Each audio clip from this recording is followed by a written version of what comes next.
Hello and welcome to Big Dash Knows. Big Dash knows what? New York Giants football. Let's go.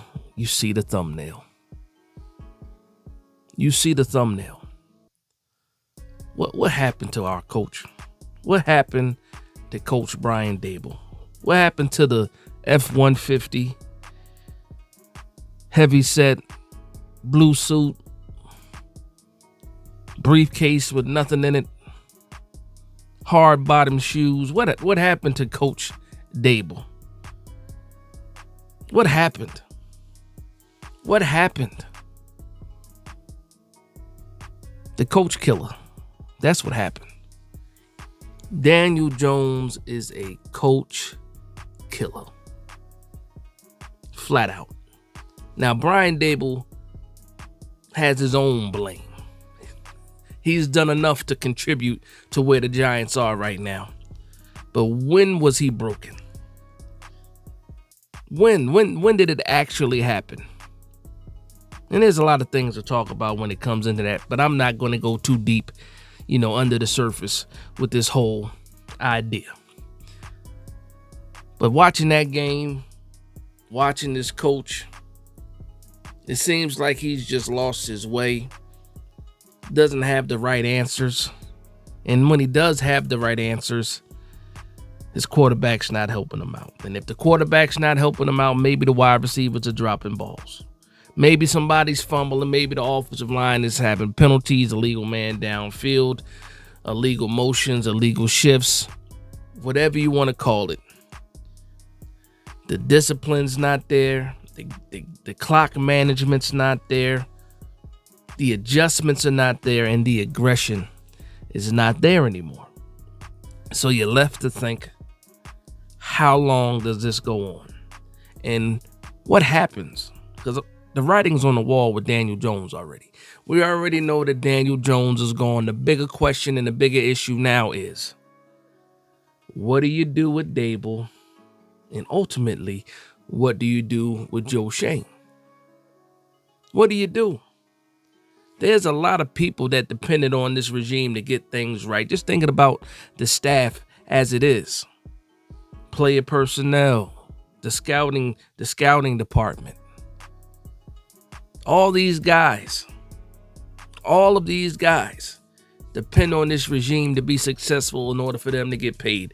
And I'm not talking about anybody that falls from the family tree, the Mara family tree. Those guys always have a position within this organization. But I'm talking about some of the people that they brought in from the outside. Look what happened to Brandon Brown because this regime is not successful. Brandon Brown was one of those guys on a short list of young execs, pretty much just waiting for their opportunity to be a GM. What happens with Brandon Brown? Because he's attached to this organization now. What's going on with the New York Giants? But again, when I look at Brian Daboll, the lack of aggressiveness, there's not a game this year that has gone by that I have not scratched my head on a lot of occasions. Even the games we won, it didn't come easy. Head scratchers all over the place. And it's just, to me, what happened? In 2022, this guy took a 53-man roster that's not even close to what we had now, in my opinion, outside of a few pieces that are gone, like Xavier McKinney is a big piece. Saquon Barkley might be the biggest piece. What happened? Leadership walked out the window. Couple of issues with some coaches. Wink Martindale is gone. And even with all that happening, me personally still had some hope. Still had some aspirations that this season, maybe not being the contender, but maybe we get a chance to see what these guys really are. I said it going into the season. We're going on our third year. This is at the beginning of the season. We had one good year. We had one bad year. This third year tell us exactly what we have, in my opinion. We know what we have in Jones. Some people already knew what we had in Jones 3 years ago. Now, for everybody else, coming to the light for me, the flip-flop himself when it comes to Daniel Jones. I'm done with Daniel Jones for the second time. And I think now you're getting less and less pushback in the fan base. Rightfully so. Some people just take a little bit longer to get there. Some people hoped for change. Some people knew change wasn't coming. And some people still believe that the change is right around the corner. And now the biggest question again, now that we're faced with as a fan base and within an organization, John Mara has a big decision to make. Do you trust what your eyes are telling you, are showing you, John Mara? Do you trust what you, when you're sitting in that owner's box and you're looking down at the field and you see this team play? Are you trusting what you're seeing, or are you trusting what Joe Schoen is telling you? Because I can imagine all the types of BS that Joe Schoen is telling John Mara right now. It started off with, yeah, we can win with Daniel. Yeah, Daniel's hurt. We just got to get a backup just in case he won't get back. But this is Daniel's year to now. Daniel has been thrown under the bus and everybody's a part of it. Big Blue Kickoff Live is a part of it. The Believe podcast is a part of it. About 75% of the beat writers are a part of it. The storylines have changed. 4 weeks ago, the defense of Daniel Jones was all throughout the podcast and the beat writers and Big Blue Kickoff Live. I tuned into an episode today. And finally, somebody let these guys speak their mind freely. John Schmelk did it. I don't know what this guy is doing. What's he looking at? We saw him actually look at Wan'Dale Robinson on the flea flicker, and just clutched it. Double clutched. Brought it back. Didn't trust what his eyes were seeing. What was he doing? We can't explain what Daniel Jones is doing. Now everybody's coming out of the woodworks. Now everybody feels emboldened enough to talk. Why? Because Operation Throw Daniel Jones Off the Train is in full effect. And rightfully so. But the main reason why we see it happening now is because two other people are trying to save their jobs. And those two people are Brian Daboll and Joe Schoen. And if I had to pick between the two, I'm taking Brian Daboll over Joe Schoen. I think at least two of these guys are gone.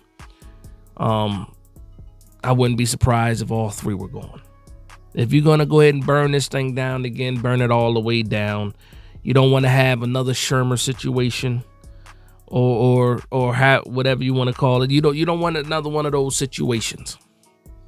You don't want another one of those situations where you got a head coach, you get him a rookie quarterback, and then you fire him after 1 year. You don't want that same situation happening. So if you're gonna do that, you might as well clean house, get a new regime in here, let them pick the quarterback that they want that fits their plan, I should say, of what they see the New York Giants being. And let it be. Right now, the New York Giants hold that second pick. I don't know how long that's going to last, so I'm going to do as many mocks as possible while we still have, the second overall pick, and we'll see what happens with that. But when you read the title of the video, I don't have an answer. I'm asking a question. I'm asking the question to you guys. What happened to Brian Daboll? Please let me know in the comment section down below what happened to Brian Daboll. Somebody go find the real Brian Daboll. Because the guy that we're watching on the sideline right now is a shell of himself. And he looks lost. And he looks defeated. And he looks tired. And he looks upset. And he looks disgusted. What's going on, man? And I'm still waiting on the date for Joe Schoen to announce when he's going to be doing the presser, because I want to be tuned in for that live when it's happening. I don't want to wait, for the replay, for them to post it on YouTube, because they will edit the heck out of it.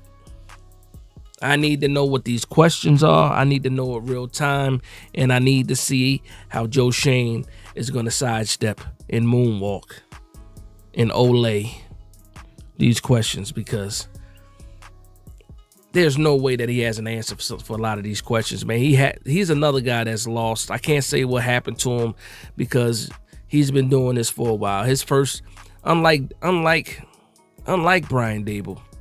Brian Daboll's first year was successful. Joe Shane's first year, not so much. His draft classes, the first 2 seasons, were awful. He finally got a draft class that's actually participating. Participating is a funny word. They're actually using a draft class this time, but it's out of necessity. Who else are you going to play?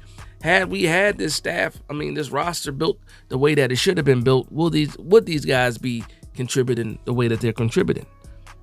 We had no choice but to play Drew Phillips. We had no choice but to play Tyler Nubin. Had no choice. Well, we did have a choice to play Theo Johnson, Tyrone Tracy. These guys are doing pretty good. And is that enough for Joe Shane, to be safe? In my opinion, it's not. Thank you for some decent players. Thank you for some guys that have been serviceable. And maybe these guys can turn into something more, turn into something good, which I believe some guys that, from this draft class can be. But guess what? It might be an entirely new coaching staff, an entirely new regime that, gets the best out of these guys. And we'll see what happens. But that's going to be the video. Please let me know what your thoughts are. What happened to Brian Daboll? What happened to this organization? Where should these guys be?